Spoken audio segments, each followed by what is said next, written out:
আপনারা তো দিলবার কন্যা নোরা ফাতেহিকে তো চিনেন তাই না? নোরা ফাতেহি বিয়ের জন্য ছেলে খুঁজতেছে।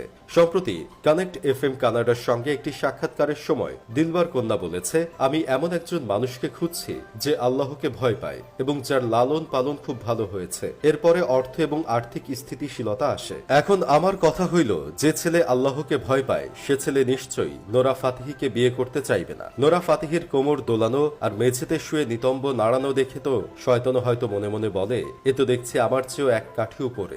যে ছেলে আল্লাহকে ভয় করে সে নিশ্চয়ই এমন মেয়ে বিয়ে করতে চাইবে না যে মেয়েকে দেখে লাখ লাখ তরুণ মাঝরাতে বাথরুমে দৌড়ায়। দেখেন ভাই, মেয়েরা যেমন প্রেম করার সময় রণবীর কাপুরের মতো চেহারা, ঋত্বিক রোশনের মতো সিক্স প্যাক বডি ও সিদ্ধার্থ মালহোত্রার মতো লম্বা ছেলে খুঁজে কিন্তু বিয়ে করে শেষে টাকলা মেদযুক্ত কোনো সরকারি চাকরিজীবী চাচাকে, তেমনি পোলারা প্রেম করার সময় ক্যাটরিনার মতো লম্বা, তামান্না ভাটিয়ার মতো ফিগার, কৃতি শ্যাননের মতো হট